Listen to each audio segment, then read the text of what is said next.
Morning. Good morning. Good Some of you I just saw morning. yesterday. You guys are amazing. Hi, Alicia. How are you? Long time no see. I know, right? Yeah. How are all your parts today? They're good. They had some interesting dreams last night. That was I for sure. bet. I bet. So did mine, for that matter. Okay, Laura. I'll let you start. Right now I'm having a great time just letting people in from the waiting room. So, Do you want me to keep doing that while you speak? yeah, if you want to just let people Yeah. in as they come. Yeah. All right. Well, hello again and welcome everybody. It's so great to have you all here. This is the first of what will be 6 book club discussions. So this was Oh, Paula's idea to put it together, and I'll let her talk about that in a moment here. But we really wanted to find a way to connect with all of you. And Paula found this book, and it's pretty cool. The language is super um, approachable and easy to read, and there's so much good stuff in it. So we really just wanted to do I'm something listening that to would a, be a trainer. inclusive of Laura, can everybody. I interrupt you real quick? I don't know how to let people in. I'm always the trainer. I have no idea how to do this. That's I'm all right. so I got it sorry. here. I'm going to just mute everybody as you come in. All right. Okay. So anyhow, this is our first time doing something like this. So we have a little bit of a plan and we'll probably adjust that plan as we go along. Let me get those slides back up here. But Paula, if you want to say a little bit about your thoughts on like why we're here, introduce yourself a little bit, and then we'll get into the schedule and how we're going to do today's session. And you're muted. Your mic's off too. You're right. My mic was off. Yeah. I'm Paula Marucci, and I am a basic trainer for EMDR Consulting. So I do, I don't know, 10, 12 trainings a year. And I also present at an advanced training, Introduction to Structural Dissociation, Ego States, and EMDR Therapy. We're seeing a lot of dissociation. We're seeing a lot of complex clients. And so I'm really working hard with my team. Laura's part of my team. Latasha, who I thought here, is also part of my team. I don't know if I have other teammates, but we're here to basically try to increase the psychoeducation associated with how can we work with our dissociative clients. I have been a polyvagal fan for a couple of years now. Dissociation, depersonalization is like the third most prevalent symptom that we're seeing in clients.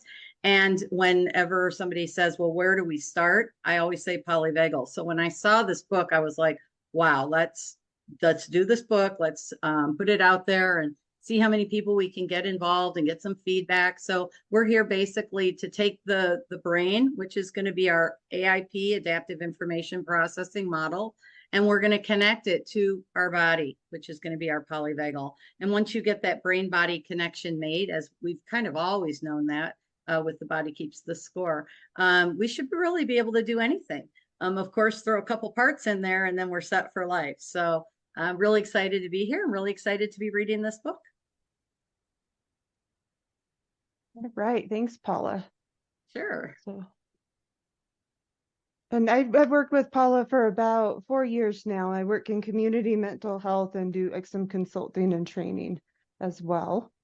But let's go ahead and move to the next slide and we'll talk about what we're doing today. And I'll see if I can let people in, Laura. Okay. Well, sorry. So we first thought this might be like 12, 15, 20 people, and then it just kept getting bigger. So we want to be sure that we cover the content and then also give you all a chance to discuss a little bit and bring your questions. So we have a little bit of a schedule, and I'm going to try to keep track of time for us. What we'll do is we'll go through a chapter and review it. And then if there's something that you need to ask to clarify what we're talking about, we'll try to get to that right away. Otherwise, we'll do a little discussion after each chapter. And then I will be the one that polices the time. to be sure that we're moving on so we can cover all 3 chapters today. So we're not sure exactly what will work best as far as like asking questions. That really depends how many questions come up. So you can put your question in the chat, or you can put your name in the chat. You could also raise your hand, and we'll try to get to everything, but you might have a really good question, and we also might have to cut it short or circle back to it just in the interest of time. So we'll do the best we can there. And I'm going to go ahead and put this little schedule in the chat just so that you all have it.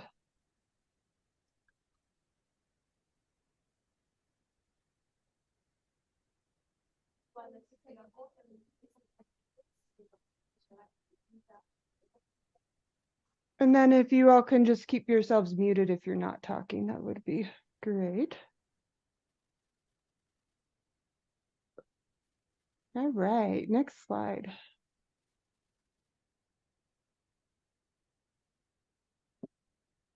Okay, so we're going to dive right into chapter 1. And this chapter really, it talks about like what neuro-informed approaches actually are and the importance of them.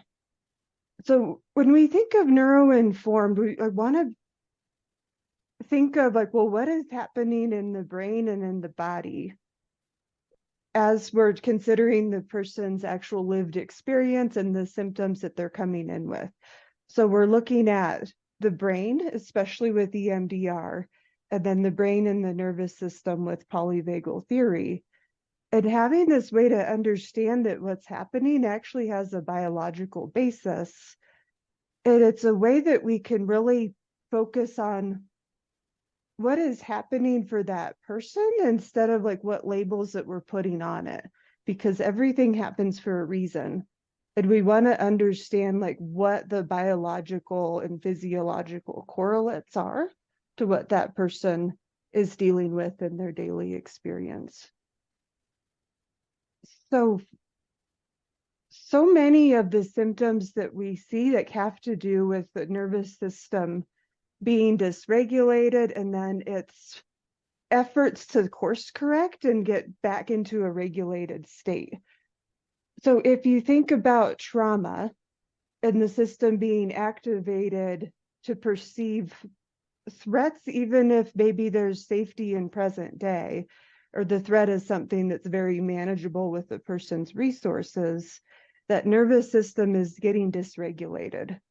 If you think of like anxiety and that the fight or flight components of it, panic attacks, even depression of that dorsal vagal part of the autonomic nervous system being active. So the person is going more into a dissociative collapse or just keeping that energy really low. And that's happening because of what's happening in the nervous system. So that fits really well with polyvagal theory.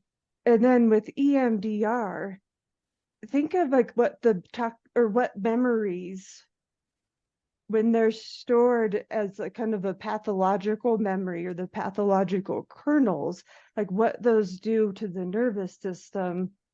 Then when something comes up and they're activated, or that person is triggered by a reminder of what's happened, then those memories that aren't stored in an adaptive way are triggering that nervous system response.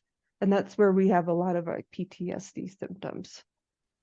So most of what we see is going to fit into this as therapists. And this gives us a way to really understand it and work with it in a non-pathologizing way. So Paula, would you want to add anything to this part? No, this is great. I did have one thought, but I don't know where it is right now. Gotcha. Mhm. So let's go ahead and move to the next slide then. All right, so this is also in chapter 1. And we're looking at this case study. So Rebecca Kase does this nice job of coming up with a client who has these things bringing her into therapy. So chronic anxiety, racing thoughts, difficulties with sleep, irritability. So those would fit into nervous system responses that might not be super helpful in the present day. And then we're looking at the behavioral patterns of drinking a few drinks to try to manage that nervous system response, some binge eating behaviors to try to get to a place where the nervous system feels okay, and then feeling it triggered, especially when alone at night. So we see that there's some attachment stuff in there, and the nervous system might not have learned to regulate itself in a way that really works for this person as an adult. So, makes sense so far? So we look a little bit at the history of Jane, at emotional neglect, things not being ideal in her family, her father using substances, and really just not getting that co-regulation that she needed in order to be able to work well with her nervous system as an adult. So we're looking at the different states here in the black box on the right side of the slide, and looking at sympathetic activation, dorsal dissociation, and then ways that she's trying to regulate that. And keep in mind, like, this is all unconscious too. Like, nobody thinks like, oh, my nervous system is really activated, I better go do something about that. It's just our felt experience and then how we respond to it. So I think we can go to the next slide here. Okay, I did think of what I was going to say, and I think it goes well with this slide. I like short little statements. That's how I learn things. But state before story is what we say when we're talking about polyvagal. We used to think as trauma therapists that it was all about the narrative and putting language to the narrative. But before we get that narrative, we want to know what's going on with our body. So we want to be able to identify the states. And that's what we're doing here. We're identifying the states that are getting activated. Like you said, Laura, it is unconscious.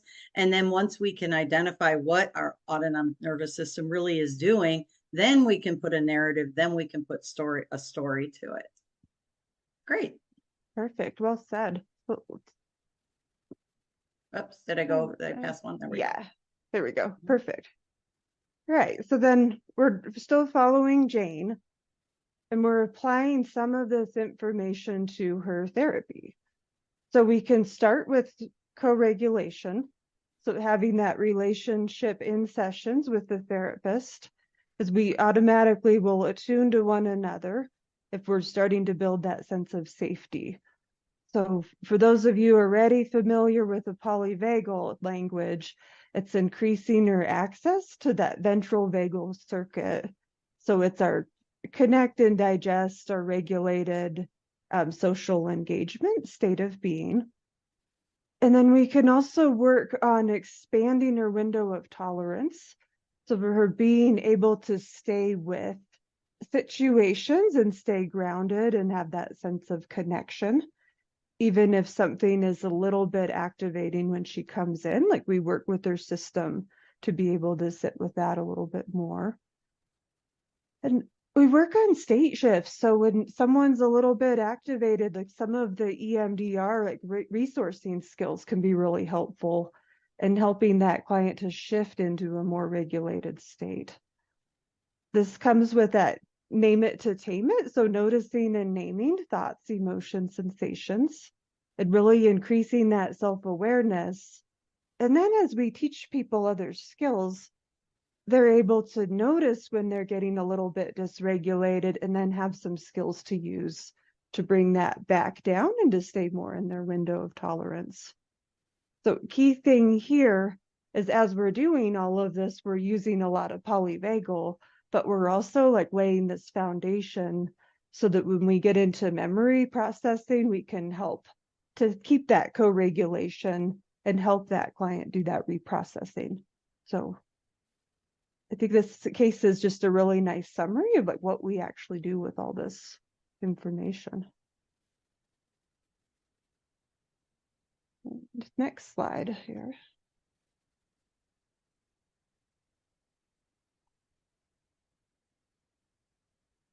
All right, so I just talked a whole bunch, and you all, or probably a lot of you, have read this. So would love to hear a little bit of like what questions you have. Let me pull the chat up here too to see what we have. So just questions or thoughts of how you would work with this with your clients.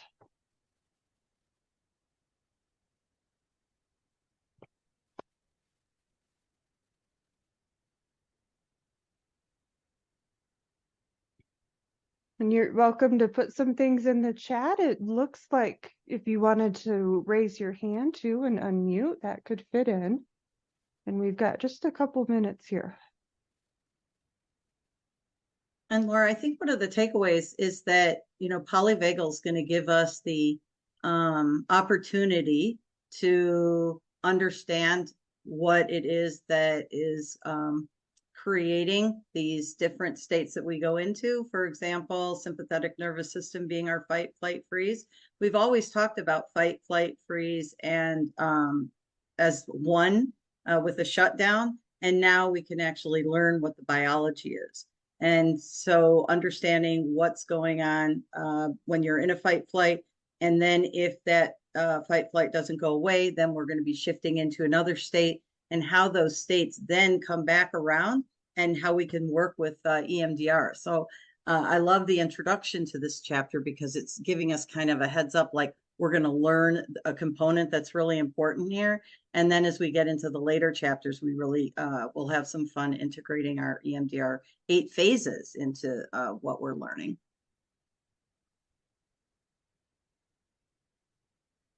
I'm really excited to get to that part of it, and just the language of this book is so user friendly, and some of that polyvagal material, like I get into that and then my mind just kind of shuts down because the language is so complex. So it is really complex. nice. That's why we're going to try to make it easy today.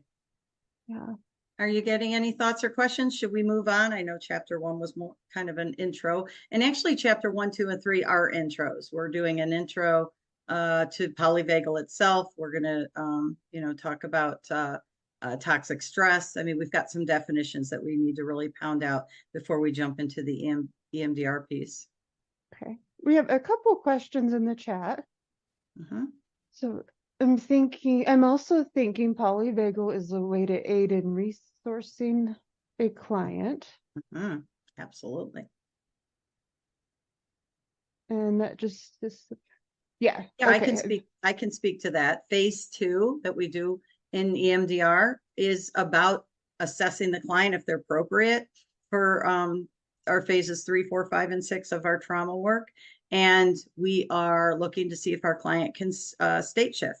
So when you're doing your secure your space, you're doing your peaceful place, doing your container, working on breathing and grounding techniques, we're noticing how the client's doing and if they're able to do it. And if they're able to maintain or hold a state that would be in the ventral vagal, or if in fact they get more activated, that's all good data for us. And so this is just going to help us assess that data in phase 2. And for the second part of that question, like, yes, we can still be doing all the phases of EMDR with this polyvagal lens and like bringing in the polyvagal perspective as we go through, which is what makes this book so great, is that Rebecca Kase will walk us through all of that. And by the end of it, we're going to have it down, like how it really fits in with each phase as we go. Yeah, I'm looking forward to that. That's going to change my basic trainings in general. All right. So another question here. I just think it is good not only to take into account the autonomic information we get from the client, but increasing awareness about our own. Yes. Ooh, especially knowing that autonomic states can be contagious, as Rebecca Kase mentioned in an interview. Yes, absolutely. That's huge, because if we're dysregulated in a session, we're probably not doing any favors for our clients either. Yeah, no, that's an excellent point. I always say parts show up to our session. And so, yeah, what are the autonomic states that our parts are in? Are we in sympathetic? I know I can be dissociative when my clients are talking about some really intense trauma that they experienced as young children. And I'll catch myself. So that I love that point was made. So a couple of comments in here. I don't see any more questions, but loving the comments. Looks like Mary raised her hand. All right, Mary, go ahead. You know, the thing I loved about this book was just the introduction. It's been a while since I've done grad school and learned all about, you know, the autonomic state. And while I talk about how we're feeling and what we can do in sessions with clients, it was just a really good refresher about the sympathetic nervous system, parasympathetic, and all of these things that I'm like, oh yeah, that's great. So that I can go into my next sessions with people and, you know, I don't know, feel smarter, because we learn so much day to day that the way she presented about the polyvagal system, it was easy to read and digest, and I don't know, will just make me feel a little bit more brainier when I'm talking to my clients. And for that, I think it's also helpful. Yeah, yeah, I agree. And the easier the better for our clients, right? We want them to be able to metabolize this information. If we can't do it, how are they supposed to do it? And it gives us that language too, so that we can help them to feel more normal, to understand like their nervous system is doing a lot of these things. It's not something that they're choosing, but it's just that that's how their system knows how to try to get things back into balance. It can be really freeing to Yeah, understand it that. reduces the shame when you know that it wasn't like your nervous system said, hey, brain, what do you think? I'm going to shut down on you. It just does it automatically, hence the name.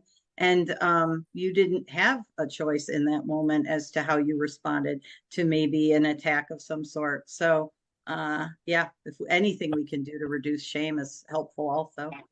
Yeah. And Christy added a question. So and they move every time someone hits enter, they move, so I keep losing my spot. But asking about good resource suggestions for online therapy. So yes, like definitely. Paula, do you want to Oh take my, this? well, we could do a whole other hour and a half on that one. If you're talking about an online therapy platform, is that what she's asking about? Yeah, I think for telehealth. Yeah, no, this WeMind platform, what I do on my other Mondays in the morning, every fourth Monday of the month, I'm doing an hour webinar on WeMind, which is a new platform that's coming out of the Netherlands. It's EMDR 2.0. It is amazing. So go to my website, emdrchicago.com, go into resources, go into EMDR. If you go to the very bottom, you'll find all of the art journal articles, all of the research. You'll find a video of a 1 hour presentation on what WeMind is, how to use it with the 8 phases, and how to sign up for 45 free days so you can try using it before we meet again in March. Oh, I guess it is March, but before we meet again at the end of the month. That was a big question. Sorry. A big answer. I got excited there. Yeah. I think we got some great comments in the chat, and I think we might also shift into our next chapter just to be Okay. sure that we get through everything. Yeah, awesome. All right. Thanks, Laura. And Laura, I know how much you're multitasking over there. You're taxing your working memory right now because you're doing it all. Laura's my lead tech, and she's in charge of everything behind the scenes. Now she's also presenting, and that must be hard because I'm not much help. Do you have anything here on this slide? And let's skip that one. Okay. All right, Yeah. great. Okay, so this is chapter 2, and I started with a slide that's just gonna kind of be confusing. There's a lot of language on my slides, which I really want to work on cutting down on because I know a lot of language can be confusing. But at the end of the day, we have our nervous system at the top, and we take that nervous system and we break it down into 2 pieces. The CNS and the PNS. That's just how I'm going to remember it. I'm dyslexic, so I need things to be easy. So the nervous system, and then the central nervous system, and the peripheral nervous system, CNS, PNS. And then from there, we go down one more level, and I remember it as the A's. It's going to be the AIP, and the autonomic nervous system. Those are the things that we're going to be studying here. So even though going back to the central nervous system, it's got the brain and the spinal cord, we're only going to be looking at the brain because we're going to be talking about adaptive information processing and EMDR. And that is EMDR is the brain. And that's awesome. And then we're going to be working with, in conjunction, juxtaposing the peripheral nervous system, the PNS, and that aspect is going to be the autonomic nervous system. The autonomic nervous system is going to be our sympathetic and parasympathetic. So AIP and autonomic nervous system, those are our focuses. Now, of course, we couldn't just do that in one slide. We had to do that in a video too, because we like to hear it, see it, view it, and review it. And here we go. Welcome to 2-Minute Neuroscience, where I simplistically explain neuroscience topics in 2 minutes or less. In this installment, I will discuss the divisions of the nervous system. There are 2 major divisions of the nervous system. The first is the central nervous system, which is made up of the brain and the spinal cord. The second is the peripheral nervous system, which consists of nerves that run throughout the body. The peripheral nervous system itself is made up of 2 subdivisions. The first is the somatic nervous system, which contains nerves that carry sensory signals from the body to the central nervous system, and nerves that carry motor signals from the central nervous system to the skeletal muscles. The somatic nervous system is associated with voluntary movement. When you clicked on this video to play it, the signal to depress your finger was sent from your brain to your finger via the somatic nervous system. The second division of the peripheral nervous system is the autonomic nervous system. The autonomic nervous system is sometimes called the involuntary nervous system, and it is involved in regulating the internal environment of the body. It carries signals from internal organs to the central nervous system, and from the central nervous system to the internal organs. In this way, it is involved in regulating things like digestion and heartbeat, which are generally outside the realm of conscious control. The autonomic nervous system can be further subdivided into sympathetic and parasympathetic nerve fibers.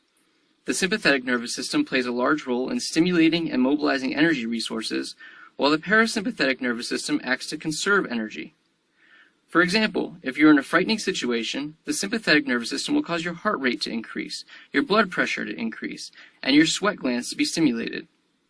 If you're eating a meal, however, and are not frightened, your parasympathetic nervous system will stimulate digestion, increase salivation, and slow your heart rate. Due to these functions, the sympathetic nervous system is often described as being involved in fight or flight responses, while the parasympathetic nervous system is described as being involved in rest and digest responses. Excellent. Welcome to 2-Minute Neuroscience, where I simplistically explain neuroscience topics. We got it. We got it. So once again, just looking at real quick, is the screen shaking for you guys? Because my screen is moving all over the place, and I'm not really sure why.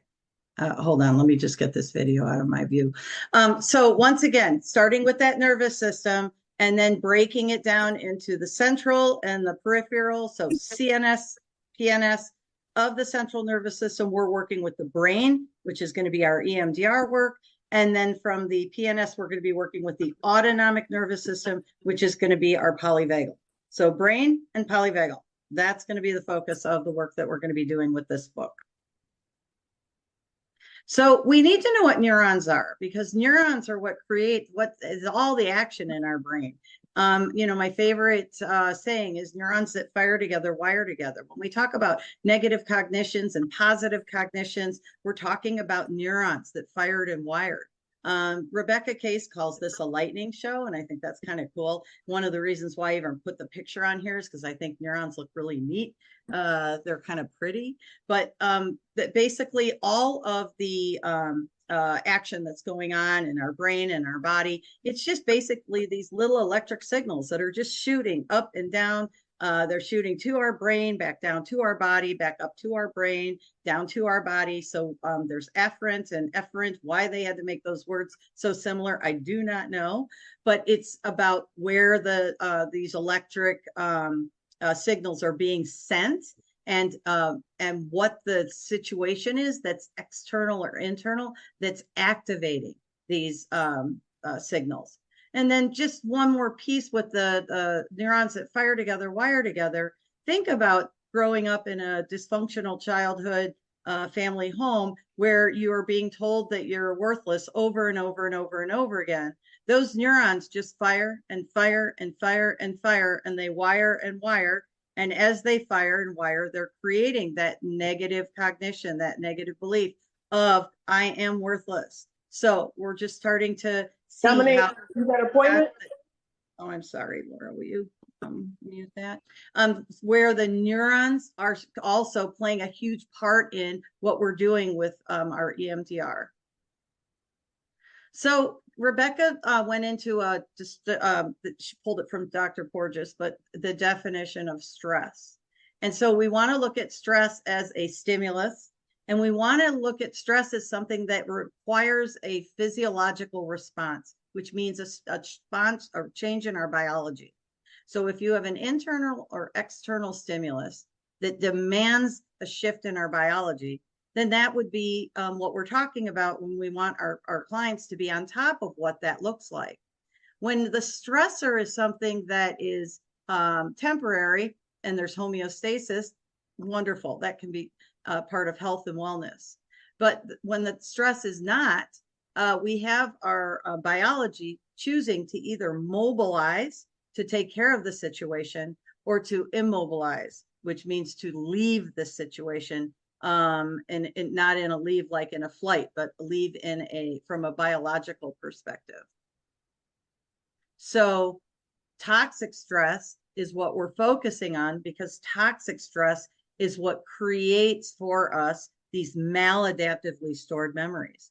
When we're looking at our adaptive information processing model in EMDR, we're looking at helping our client with their adaptively stored memories. Those adaptively stored memories came from something that was interpreted as toxic stress.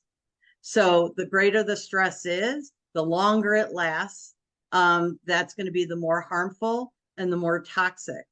And then we're looking at stressors over a prolonged period of time, which creates devastation in the mind and body. So prolonged period of time, that makes me think of, and some of you heard me talk about this all weekend, that made me think of, like, are we talking about PTSD or are we talking about complex PTSD? Because when we're talking about prolonged period of time, we're talking about like years and years where our clients were experiencing developmental trauma, betrayal trauma, attachment trauma. They're experiencing physical, emotional, or sexual abuse for year after year after year where they can't escape and they're trapped. That's complex trauma. That's complex, prolonged period of time. So that's very different than what a PTSD would look like. And PTSD is considered trauma and stress related in the DSM-5.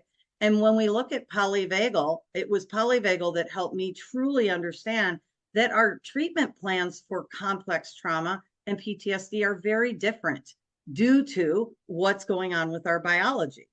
So, and then just to think about how toxic stress is commonly at the root of addictions, anxiety disorders, depressive disorders, et cetera, et cetera.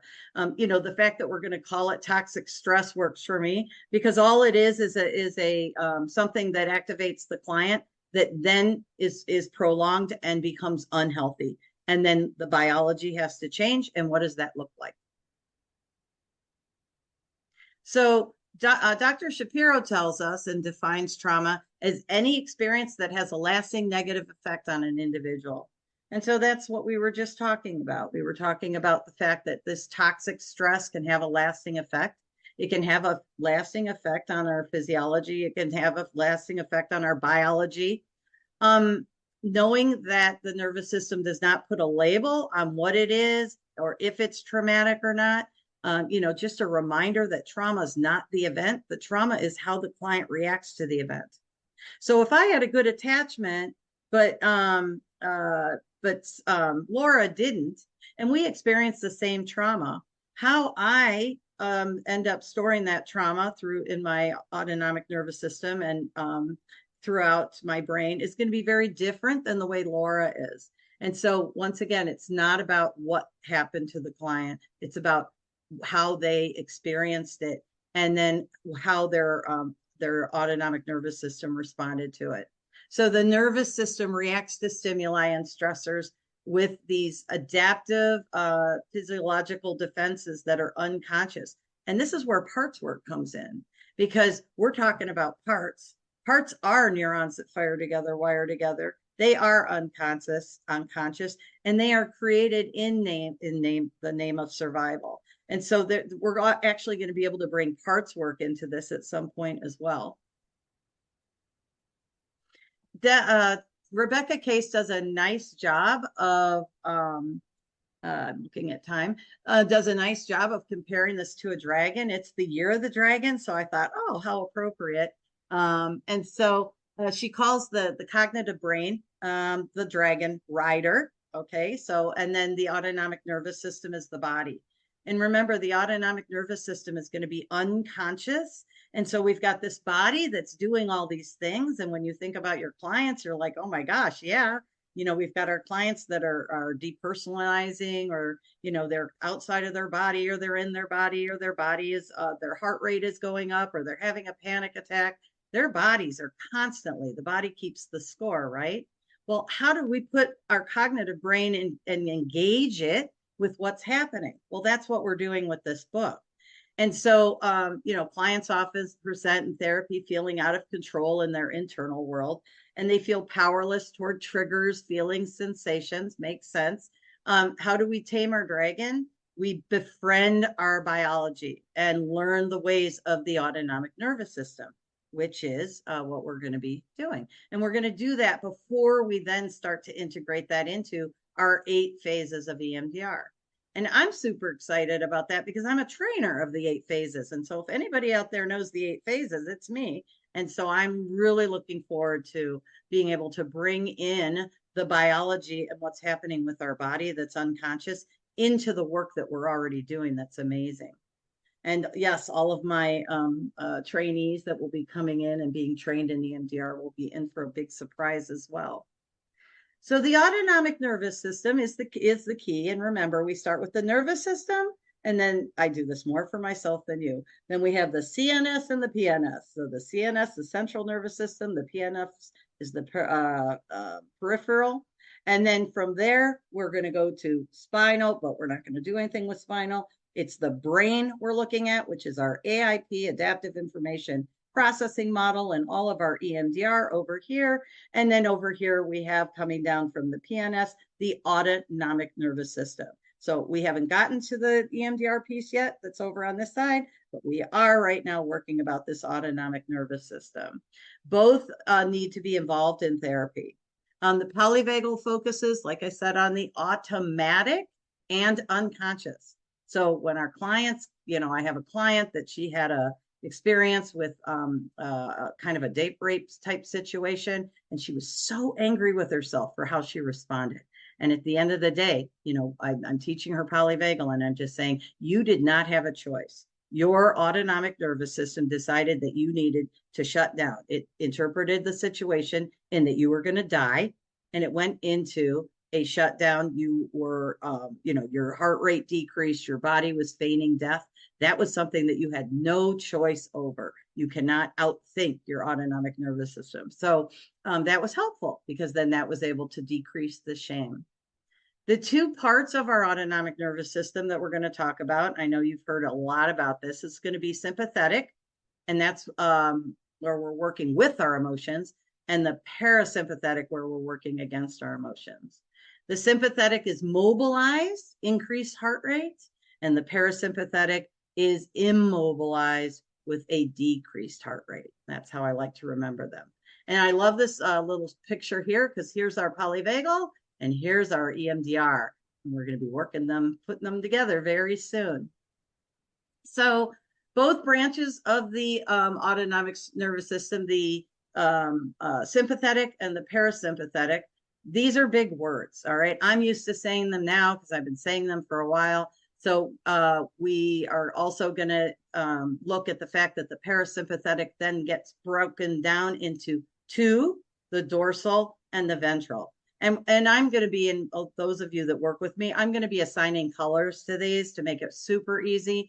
We'll get to it, but dorsal's red, sympathetic's yellow, and ventral's green, just to make things easier for some of us who are dyslexic, but we'll get to that. And anyway, so our sympathetic and parasympathetic are necessary for survival. And there are 3 circuits that are firing and wiring every day throughout our entire life. So it's not like one's going and one's not. They're all going at the same time. They're upregulating, they're downregulating. And so that's kind of what we're going to be learning about. But when the survival circuits, the amygdala, get hijacked or stuck, or in an activation because of a stress response, that is where our clients are suffering, because that is when they really feel out of control and they're not sure what is going on. And our goal is to go into a calmer state. So our 3 circuits are the sympathetic, the dorsal, and the ventral. We're going to talk a lot about the difference between these. And Laura, how am I doing on time here? Am I okay? I think, okay. Hopefully. We have until another 13 minutes or so. Oh, beautiful. Yeah. Okay. So we've got the sympathetic, we've got the dorsal, and we've got the ventral. And as all of you know, these are going to be the 3 states that we really need to understand. We can call them states, we can call them circuits, we can call them parts if you want. But at the end of the day, they each have a function. And we're going to really hone in on what that function looks like. And I brought some of my own resources to help with that. So hopefully it will be helpful. So I had to, with Rebecca Kase's talking about a lightning show, and just, I think it's so cool what goes on in our brain. Our bodies and our brains are just amazing. It's crazy. But when one gets more energy, when one of the states gets more energy than another, we've got different behaviors that are being affected, our emotions, our affect, our sensations, our cognitions. All of these things are part of memories. And we know that with EMDR, because when we target something in EMDR, the client could be activated by the smell of chocolate chip cookies, because that's what grandma baked when they were abused. Could be the taste of something. It could be the sound. It could be, we've got the parade, the 4th of July parade up in Highland Park. So whenever there's a bang or some type of firework, they think that maybe the shooting's starting up again. We've got any type of feel, any type of behavior. Somebody could act in a specific way that could trigger us. Then there's emotions. Every time I get sad, it activates, all of the loss that I've had my entire life. So we've got all of these different aspects, and they're all supported by energy. And so the pictures on the right are the energy. And I had to throw the lightning show in there because that was Rebecca's suggestion. But these circuits produce these adaptive survival defenses. And then the defenses are part of the neurons that fire together, wire together. And so what the autonomic nervous system is doing is going to be part of and stored with whatever these triggers are. So if you go into a hyper aroused sympathetic panic attack, every time you see a dog, that's going to be stored together in a memory. And so every time you see that dog, you're automatically, autonomic nervous system, going to go to that type of response. So it's important for us to know what those responses are and to help our clients know what those responses are. I'm not going to read this whole thing, but this is about what memory is. It's first of all, it's bits of data that just kind of float around. It's usually broken up into pieces. At least that's the types of memories that we're looking for. In EMDR, we talk about maladaptively stored memories, and that is what we're looking for, is the memories that have not metabolized, the memories that have not adaptively been stored in long-term memory. And so that's going to be the type of memory that has a polyvagal reaction stored in it. If I go into a panic attack, that means that my amygdala came in and it just basically shut off any opportunity for that memory to become adaptive. So once again, being able to understand these two systems. Francine says memories consist of data points, which may include images, sounds, smells, sensations, feelings, thoughts, and beliefs. And that's something that we do know coming out of an EMDR training. When we have a piece of data or a trigger, we're just going to call it right now, that comes in and it has an emotional reaction, it basically triggers the amygdala. And not to go into too much of the brain here, but you've got the amygdala is a key player and the hippocampus is a key player. The amygdala is a smoke detector, right? So let's say I see a dog. I was bit by a dog as a kid. So I see the dog and my amygdala smoke alarm is going off. It basically shuts off all highways to the hippocampus. The hippocampus no longer can conversate with the prefrontal cortex. This is where the long-term memory is made. If you have this conversation between the hippocampus and the prefrontal cortex, it gets time-stamped and it gets put into long-term memory. We never see it again. But if it can't get to the hippocampus, then to the prefrontal cortex, and we're not able to do that because the fire alarm just told everybody they need to evacuate, then that is the type of material, that's the type of data that's circulating in our brain. And that's what we're working with EMDR. It's going to be amazing when polyvagal people start to realize, what? With EMDR, you can go in and desensitize. You can take that fire alarm and get that smoke away so it turns off, so we can open up that superhighway between the hippocampus and the prefrontal cortex. And when we do that, then in our phase 5 installation, it gets put in that long-term memory and I'm never going to see it again. It's transformative. It's a permanent shift in perspective. Holy cow, let's all get EMDR trained. So you can see why I'm so excited about this. So anyway, not to get ahead of myself, I can't help it, but the amygdala is the smoke detector. It is what rapidly assesses the stimuli. The prefrontal cortex is like this slow old man with like a cane, just moving along. And the smoke detector, boy, it's on it right away. And so that prefrontal cortex, where our positive cognitions and beliefs are, that prefrontal cortex where our problem-solving options are, we don't have access to any of that. You can send an adolescent to a higher level of care and teach them all the DBT and CBT you want. But if that smoke detector still goes off because nothing's changed at home or in school, they're not going to be able to access it. And then they get, what's wrong with you? You took 6 weeks off of school to go to, the place down the street to learn all that great information. Why aren't you using it? It's because their brain isn't allowed to. And how nice would that be if we could explain to not only the adolescent that has no idea what's going on, but also explain to the parents and maybe even the schools, hey, you know what? We've got to do something about what's triggering these clients so that we can access the information that you're teaching them in a calm, safe environment, which is your higher level of care. Anyway, a little side note there. So the hippocampus is linked to the amygdala, and basically I kind of went over all this already, but when you get a heightened amygdala, it blocks the hippocampal pathway. It interferes with the adaptive encoding experience. See the X here? So you've got the amygdala here that gets activated. And remember, that amygdala is our sympathetic nervous system. So as we start to put together what state the client is and what it feels like to go into their sympathetic nervous system, we can go in with our EMDR and we can work with the sympathetic nervous system before the client has to either go into a shutdown or maybe to open up that highway so that we can get that client memory adaptively stored into the long-term memory. The prefrontal cortex is not accessible, therefore distress management, impulse control, and moderate, language. Okay, so survival biology is powerful. That is what we're here for. The high arousal response produced in the amygdala blocks the prefrontal cortex and the hippocampus. That is our takeaway.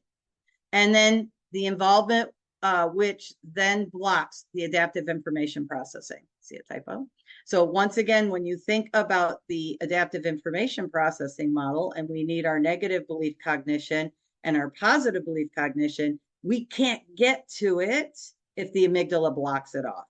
So that's going to get in the way of our EMDR working. And so once again, why it'll be really important for us to put language to what is the sympathetic nervous system? What does that mean when we get an amygdala hijack? How are those memories stored? Oh, the sympathetic response is stored with that memory. Well, no wonder the client automatically, because of their autonomic nervous system, goes into a fight, flight, panic whenever we talk about dogs. So that's that we want to like state before story. Once again, we want to be able to put that language to what's going on in my body, what state I'm in, and then what activated it. And that's going to be the story. I'm like, this section, anyway, so this is our final, this is the final. So why EMDR and polyvagal theory? The trauma response. So once again, we've got the trauma response being anything that was activated by a toxic stressor, internally or externally, where we needed a change in biology. That is why we're focusing on stress, the language of stress, because stress requires a biology change, which hence then happens in our autonomic nervous system. So we've got this maladaptive memory storage, and these are the clients that you're seeing every day that are coming into your office wanting EMDR. They have lots of maladaptively stored memories, and then they also have a hijacked autonomic nervous system. So we've got the brain piece that we're working on, and now we want to bring into our phase 2 with our clients the body, so that we can put the two together before we move into our stage 2 trauma work, memory work, phases 3, 4, 5, and 6. We need to integrate an integrated model to work with both systems. We need to work with the brain and the body. We need them to communicate together. And the only way to do that is understand what's going on in the body and then connect that with our prefrontal cortex. Information flowing from body to brain and brain to body forever engage in a feedback loop. So here you've got this back and forth. It's always there. But what happens if when you're in your body and you end up in your sympathetic nervous system, you can't access the prefrontal cortex? So it's important to know what happened in the body first in that regard. Polyvagal theory works with the autonomic response, and then it works with the maladaptively stored trauma in the body. So we're looking at the brain. Oh, this is supposed to say body, my bad. And so we need a model that works with both, with the brain and the body. And then once again, I just can't get say enough about the idea that we're going to be able to go in with our EMDR and we're going to be able to work with what it is that's happening in the body that will open up more access to healthier parts of the brain. Okay, so Laura, how did I do on time there? We're in okay shape. We have 10 minutes of Everybody knows I talk too much, too fast. grace at the there end. it is. Let's spend 5 but- minutes honoring this section. Yeah, let's spend about 5 minutes. We have a little grace period at the end, so even if we're over, that's okay. Well, you all are welcome to put some questions in the chat or just raise your hands. Or some thoughts, some conclusions, some summaries. You're like, oh, that's kind of cool. Diana. Hi, and thank you for doing this. This is so amazing. And I feel the excitement about putting together EMDR and polyvagal theory. And I was wondering, when you were explaining about the negative cognition and the positive cognition, how we know that we have to have that memory network kind of activated in order to move along with the reprocessing.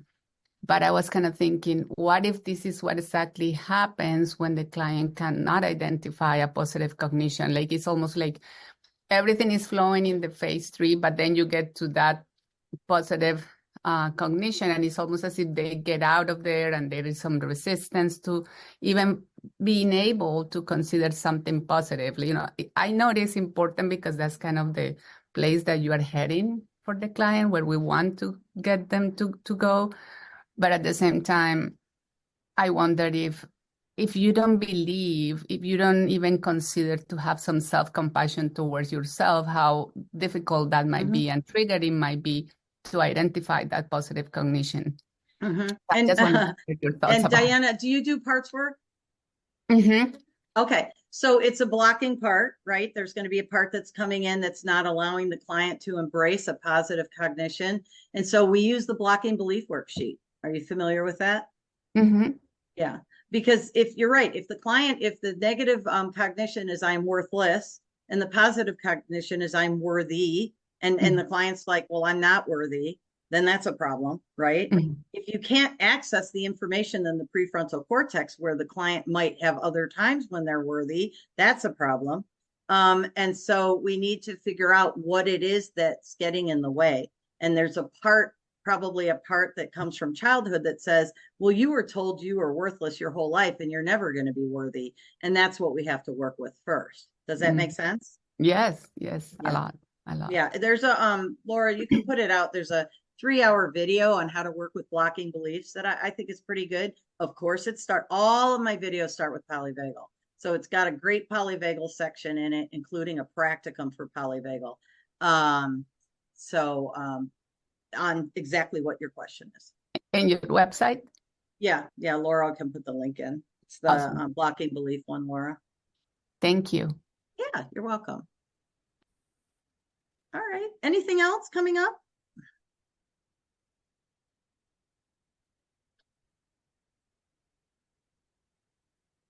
There was a comment just about kind of a question about the trend of the fawn response being added into survival circuits. I love that question because I'm an addictions therapist. Fawning is codependence. It is when you're growing up in, let's say, an alcoholic home, and you got to make sure that everything is taken care of for everybody else so that you're not in danger. So if mom's drinking and the dishwasher needs to be empty and dinner needs to be made, and so that mom doesn't go into a rage, then that's the client learning to use fawning as a survival strategy. So it is a trauma response. Codependency is a trauma response, and it is mobilized. So we have fight, flight, freeze, fawn, all thrown in that mobilized. Mobilized the sympathetic nervous system, which we're going to start talking about. We call it the yellow zone. It is an increase in heart rate. So it means you're doing something. You're mobilizing yourself to take action. And fawning is one of those actions. Yeah. Great. Lana. Hi there. Thank you so much. I'm really enjoying the animated experience. The animated version. I really value it. It helps me learn so much. So thank you both. Yeah, one of the trickiest things that I keep coming back to, and then having just started this book, which is really helpful with simplifying language, is mixed states, especially with clients who I know we're more often than not in mixed states, but for clients, let's just say thinking of one person who has a compulsive binge eating issue. And so they're in this trance state or this functional freeze and then this compulsive sympathetic state at the same time. And so I know I'm going like parts, this might be parts work, but I'm curious your approach on naming. Well, we're going to go into the blended states at the end of this. So can you just hold your question and then we'll pull it out, because I agree that can get confusing. So why don't I jump into the chapter 3 and then we'll go right to you back to that question. Are you okay with that? Thank you. I'm glad that that's the language, blended. Yep. Okay. Thank you. Okay. So chapter 3 is going to be on the polyvagal theory. So I'm going to kind of go through this from a perspective of how I've been teaching it. I know you guys have your book, and I pulled a lot out of the book from Rebecca, but I get tripped up in the language. And I teach this a lot. So I'm pulling a little bit of my own visual representation of these states in here. And if you are if you like the idea of using different resources, great. If not, don't worry. I just wanted to have 2 options. So chapter 3 is polyvagal. Stephen Porges started his research in 1969. I ask every training I do, and I do trainings of usually like 50 people, and I'll put out there in the chat. Oh, shoot. My computer is, hold on 1 second.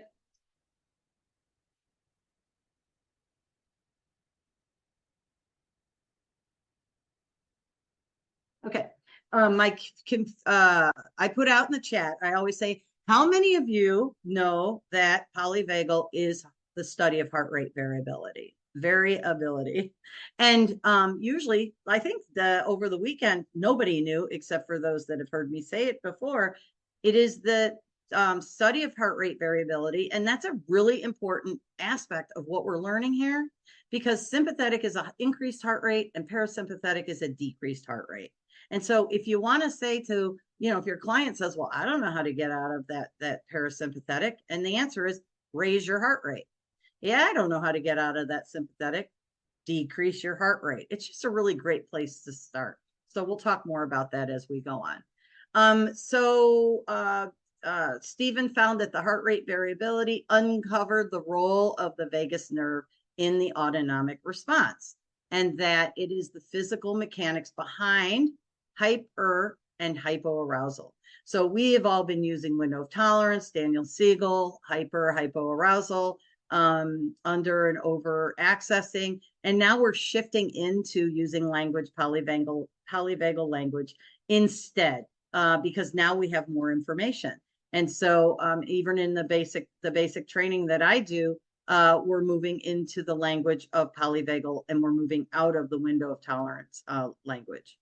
So polyvagal has 3 circuits: dorsal, ventral, and sympathetic.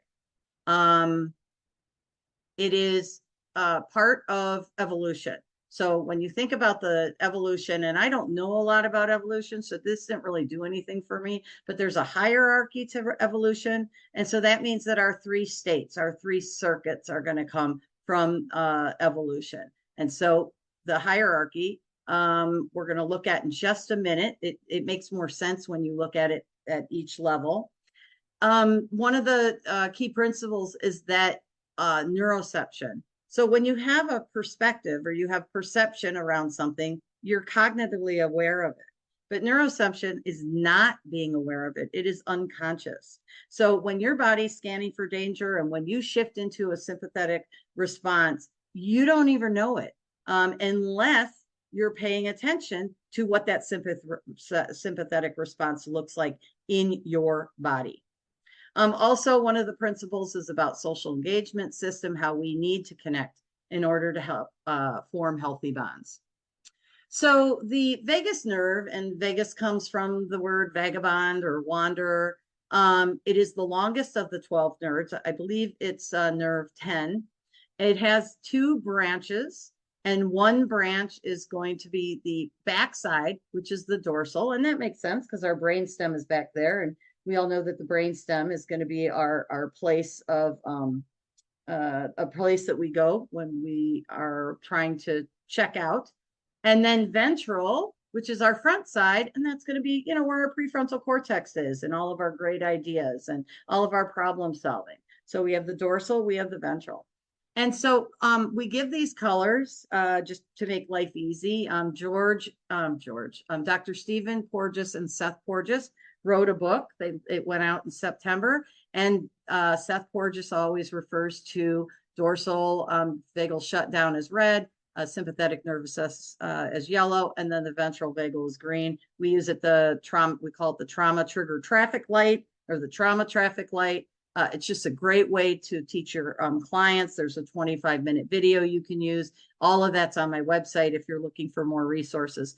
But I'm just going to highlight the words as we go through this book just with the colors, because that might make it easier for everybody. It might not. We'll see. This is not for you to understand and be like, oh my gosh, but this is what comes up when you Google sympathetic and parasympathetic. But I'll tell you what, I watched the videos on this. It was fascinating. It's about the pre-synapsis and the post-synapsis, and how I can't even pronounce what these are, but the chemicals that move through the body, and how we've got the sympathetic nervous system. It delivers a different chemical than the parasympathetic, and that what we're seeing here is all of these biological changes, these physiological changes. So in the sympathetic nervous system, there's a list in the book, and the list in the book talks about an increase in heart rate. It talks about a constriction of lungs. It talks about a decrease in saliva, decrease in digestion, an increase over here for the parasympathetic. And so matching these two up with these pictures, if you have time, it's fascinating. There's some really great stuff online, and it's not necessary. But what we do want is something that can help us interpret what's on this chart and what is being said here. And this is the chart, it's on my website, that I like to use. All of the biological or physiological changes are over here on the right. This is our ventral, this is going to be our sympathetic, and this is our dorsal. And then with it comes a lot of language. So when you're in your dorsal, you're disappearing, you're helpless, you're depressed, you're experiencing shame, suicide, ideation. And then here are all the experiences your body's going through, which is a decrease in heart rate, decrease in blood pressure. The sympathetic nervous system is the one we focus on the most, at least right away, if your client's not highly dissociative, because it's got the increase in heart rate, increase in blood pressure. It's got cortisol that's released in your blood system. And at the end of the day, we can go in with our EMDR tools and we can desensitize these things. So getting into the sympathetic and using EMDR is going to be super helpful. And the way that what Polyvagal showed us is that you have to go through the sympathetic to get to dorsal vagal, and vice versa. You can't get to green without going from the dorsal back into sympathetic. So if we can use our EMDR tools here, that's fantastic. And then that means we could head off our sympathetic dorsal vagal shutdown, because we can't do EMDR here, right? This is dissociation. This is what we're seeing a ton of, and this is where we cannot be going into phases 3, 4, 5, and 6. So we'll be talking a lot about that as we go through the book, and we're talking about our different phases and integrating polyvagal. But just know that this is a cool chart. Maybe you want to print it and have it for our next meeting. And then this is, it's a thing. I don't know if you've seen it before, but really it's just nice because our clients can come in and say, you know, I was in red all weekend. I was under the weighted blanket on the couch, couldn't move. And then I'll say, well, and what are some things that you did to get your heart rate up? And they'll say, oh, I played tug of war with my dog. I put on some rap music, you know, that got me moving around. And then I did some cleaning. And so we're talking about how you're moving from state to state. And this is part of what we should be talking about anyway in our phases 1 and 2 of our prep work with EMDR. So I'm going to go through the, where is it? I'm going to go through the evolution piece, because evolution is a key principle. And I just grabbed these from my other polyvagal presentation. I'm going to do them quickly. But our oldest pathway, that's 500 million years old. And like, I don't even know what that means. Like 500 million years old. That just blows me away. Anyway, that is where dorsal vagal is. And we like to call it flop and drop. That's kind of cute. So, and it's immobilized. We're shutting down. Our body is feigning death. It is hypoarousal. It's numbing. It's hiding. It's deactivating. It's disappearing. We call it the dorsal vagal shutdown. It's loss of self.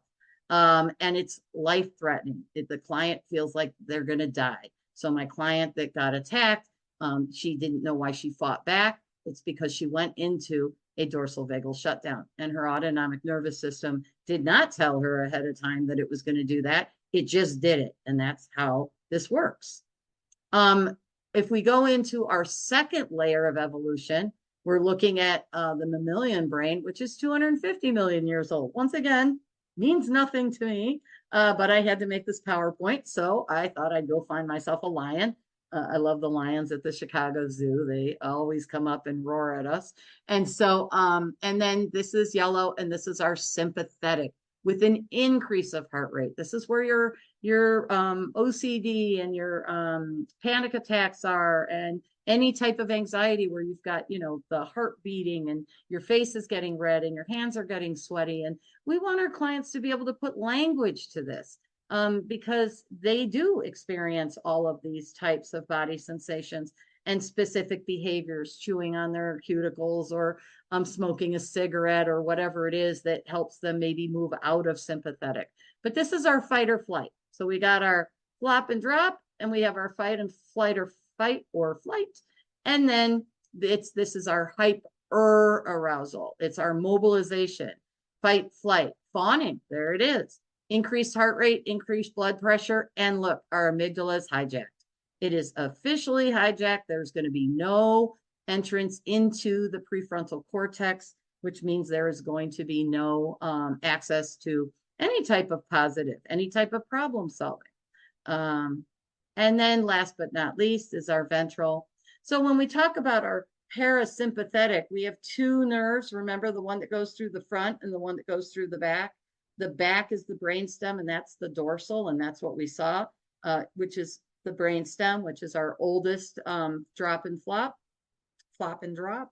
But here in the ventral part in the front, we've got our ventral vagal, and this is where our window of tolerance is. This is where we feel safe and connected. This is generally our resting heart rate. One of the things we focus on, especially with our complex clients and the client that Diana was referring to, we want them to engage in one moment of green at a time. And I know Deb Dana talks about it as glimmers. Not a big fan of glimmers, just language, that's all. But one moment, like one moment that you bit into a burger, one moment when they made that 3-pointer, or one moment when you walk outside and it's 70 degrees. We're just looking for moments, and the language we want to put to it are things like, I just felt okay in that moment. I just felt fine in that moment. And then we can go in and strengthen it with our slow, short sets of bilateral that we do in our phase 2. So we've got our green here with our ventral vagal, hence once again, looking at our increase or the opposite. Let's see here, let me do this in order. Heart rate is regulated at a resting rate. You've got digestion, you've got immune response, you're present, you have an increased vocal reciprocity, eye contact. This is, Daniel Siegel's work with talking about nonverbal communication. But the one I wanted to point out here for sure is the opposite of dissociation is being present. So the opposite of red is green. The opposite of green is red, and you got to move through yellow to get to both. And that's why this has been a huge shift in the teachings in our basic training, because if you have to go through yellow to get to green, then we have opportunities to get in there with our EMDR and work with the yellow. There's a lot we can do with the yellow. So here we are with our mixed states. So this is kind of along the lines of talking about what Lana was asking. Mixed states, the 3 states do not exist in, there's another typo, in separate blocks, nor are they on or off. Most people move up and down the autonomic hierarchy in response to daily life cycles, stressors, demands. So they're constantly moving in and out. They're combining those autonomic states, just like you would combine colors. So I thought this was a nice visual. And then the combined autonomic states provide additional physiological states as we experience the protective and the adaptive effects of their mixed qualities. And this is where parts work comes in. So we're going to be identifying what these combinations look like. And we will, it's just kind of like going across here and finding different colors and then assigning each color with a type of, a part has, I like to use BASC. It has a behavior, it has an affect, it has a body sensation, and it has some type of knowledge, cognition, or belief that's associated with it. And so we want to see what that looks like. But let's first look at the types of states that Rebecca introduced us to. She's told us that when you combine the dorsal and the ventral, that you get this immobilized state with safety. So it's the peace and quiet. It's the immobilized qualities without fear, because you've got a decrease in heart rate, a decrease in blood pressure. You're lethargic when we talk about dorsal vagal from a fear perspective. But when you engage it with green, and I always like to think of Twister, where you have one foot on the green and then you're reaching over and putting one foot on the red. And we're in this safety space, this peace and quiet. If you take dorsal vagal and you add sympathetic, you're going to go mobilized and immobilized with fear. So this is a freeze response. We have 2 different types of freeze responses. We have the, I'm freezing under the table, I'm holding still, I don't want to move or I'm going to get hit, freeze, and that's a mobilized freeze. Or we have the type of freeze where you're paralyzed and you're frozen and you can't move. And so we've got both of those integrated here. It's a mixed state that produces the freeze response. It's immobilized and immobilized, and it results in the inability to move or speak, while also feeling tension, constriction, and urgency to mobilize. So it's got all kinds of things in it. And then the third one she talks about is combining the sympathetic with the ventral vagal. And this is mobilized with safety. This is play. This is performance. We're getting more into like what you would do at the gym or working out or on a sports team. And the presence of the ventral offers connection and safety while engaging in our sympathetic nervous system that mobilizes us. And so those are some examples of how our clients can be moving in and out of and utilizing both. I like to talk about keeping a foot in the ventral vagal and say, how can we take a foot in our ventral vagal, one foot, and take the second foot and put it in the sympathetic? Or take one foot in ventral vagal and put one foot in the dorsal vagal. And when you think about that, that's dual attention. That's the cornerstone of EMDR. We need dual attention before we can do anything to begin with. So let's have a foot in the green and a foot in yellow or a foot in red. Now, if you're in red, though, that means that the trauma content that you've activated has shut down your client. And we're not going to go in and do any bilateral at all with that. But if you're in yellow, where the heart rate is up and the amygdala is involved, we can definitely get in there and work with that to bring our clients more into green, where then we can install it. Very exciting, right? Time. Ooh, yikes. Okay. Let's see. I think this is the last slide. The vagus nerve is the peacemaker. We're going to be looking at it from a perspective of using the vagal brake, which is the combination, and we can be increasing or decreasing our heart rate kind of on demand. Basically, if we didn't have this, our heart would just be beating, and it would be dangerous. And so the brake is something that we want to figure out how to work with our clients. Once again, foot in the green, foot in the yellow, foot in the green, foot in the red. How are we going to use that? And we want to know what parts are part of each aspect of the vagal brake. And so there's going to be parts language that we're going to be using there. And then this is just another example of our window of tolerance with a foot in the green, foot in the yellow, foot in the green, foot in the red. These are worksheets that are on my website. I don't know why I threw this in here, but if you want to go on and start working on what your sympathetic nervous looks like, what your dorsal vagal looks like, and what your ventral vagal looks like, there's instructions on how to do this. And basically, it's teaching the client to become aware of what's going on in their body according to the different polyvagal states. And I think this is the last paragraph, or one of the last paragraphs in the book. I'm just going to read the more skillful we become in engaging and dampening the vagal brake, the more health and wellness we have. Learning to engage the vagal brake requires the use of skills that regulate the physiology and increase connection. When you feel overwhelmed and begin to practice breathing, you're exercising the vagal brake. When you feel flat and shut down and decide to go for a walk, you're exercising the vagal brake.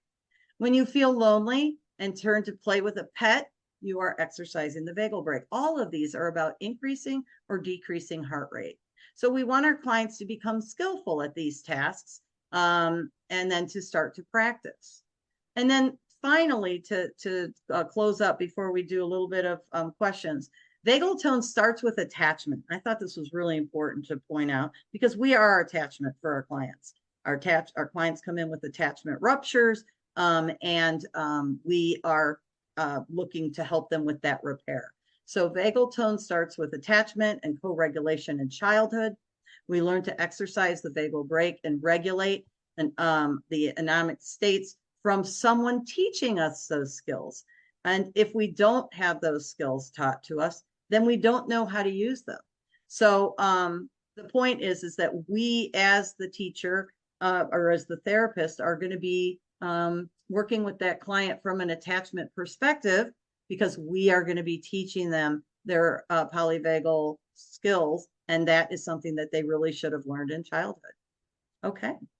So that leaves us with our 10 minutes. I know that was fast, but that's kind of how I roll. We did record it so that you could listen to it again if you feel that that would be helpful. And the resources that I added are all on my website. So Laura, I'm going to hand it over to you. All right. Thanks, Paula. And I'm very impressed that you were on time to the minute on how you pulled that one off. Just means I talk faster, that's all. That leaves us with some time for questions. I've been kind of keeping an eye on the chat. There's a little bit in here just about having the therapeutic alliance with the client and why that's important with these states and state changes. And then looking at depression through this lens and what the role is of the nervous system or how that can fit together when somebody's depressed or down for a few days. And looking at and maybe how like a state isn't completely active all of the time, but we can have a couple of states active and have a feeling that's more towards depression, but not necessarily being a complete flop and drop. So Paula, would you want to add anything to that?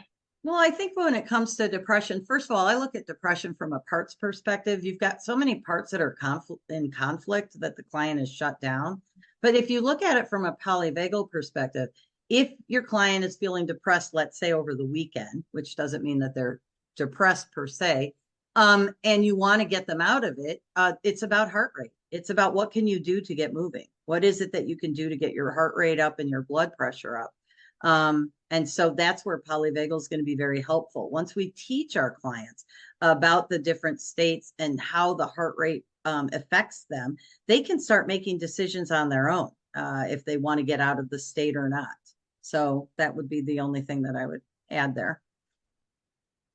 And that's part of the worksheets that are on my website. It literally says what puts you into red and how do you get out of it? What works for you? Yeah. Kristen had a little bit of a question here about when clients are in the yellow, so they're in like a fight or flight, then they can't utilize skills as easily with that prefrontal cortex disconnected.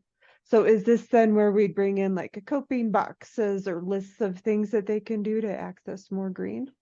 Yeah, you're going to think about what you'll work with your therapist on things that you can utilize. But where I get excited is let's say that, once again, on these worksheets that I have, it says what puts you in yellow. And you're like, oh, the minute I get a text message from my ex-husband, I just go right into yellow. I'm like, I can't even think, right? Can't think. And then, well, I would be like, well, what's the worst part of that? Oh, well, SUDS 0 to 10. How high is it? Oh, it's a 9. Let's desensitize that. Let's get rid of it because you're right. They're not going to be able to think because they can't get to the thinking brain. But we have a tool. We have the skills to actually go in and to take down and neutralize that amygdala hijack so that then the client can think about, oh, I'm just going to delete it, or, oh, I'm just going to put it in this folder, or, so does that make sense? And we haven't gotten to that yet because that's later in the book, but we have a lot of opportunity here to be working with our clients. I feel like because we're all therapists, so like these questions are going to come up of like, how do I use this right away? And the cool thing is this whole book is going to be about that, and it'll get more specific into what we do exactly. But I love where this is going. This is what it's about. It's just about applying all of this and using it. Yeah, no, I think you're right. As we go into phases 1 and 2, they're going to be very specific tools that we're going to learn. And then as we go into our phases 3, 4, 5, and 6, we're going to be figuring out how we can use our EMDR tools to then assist with our polyvagal, as opposed to the other way around in phases 1 and 2, where polyvagal is going to help EMDR. It's a nice marriage. Anything else coming up?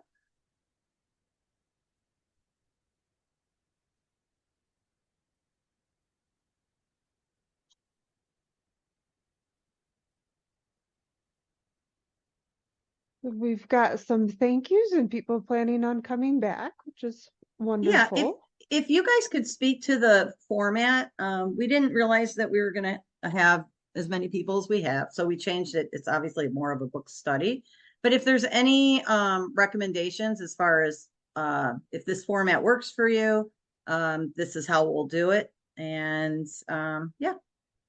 Lana, did you feel like you got your question answered? I have a starting point for it. It's not Okay. clear. That might be a consultation thing in terms of the unblending piece or some, I guess, Well, further okay, training. we've got a minute or two, so go ahead and throw it out there. Okay, so it's one client that I'm working with who the compulsive eating is a big issue. Mhm. So we looked at like what are the hardest parts about it, and it's this constant sense of being up and down, stop and go at the same time. So that's where I kind of flatline a little bit. We're able to identify some thought sensations, but they tend to be blended and not so much. I think of Yeah. that as two warring parts. I'll or give more. you a real quick, take the eating part, and have it sit in a chair across the room, have the client look at it, and then start working with what comes up for the client. Because there might Okay. be a part of the client that's like, what you do is fun for me, and another part that says what you do shames me, right? You probably got a double bind going there, like we all do with eating. So I would start working with those two separate parts and have them get to know each other, befriend each other, and then you'll have one big happy family. Thank you so much. Sure. I love parts work. All right. Are we good? You guys, we pulled this off. This was our first one. Love it. I hope everybody liked it. Put your comments in the chat so that we can figure out what we can do to make it better. And we'll see you with chapters 4. Is it 4 chapters, Laura? 4, 5, 6, and 7? Well, I better get reading. Yeah, we might have a little bit of reading to do. Awesome. All right, you guys have a great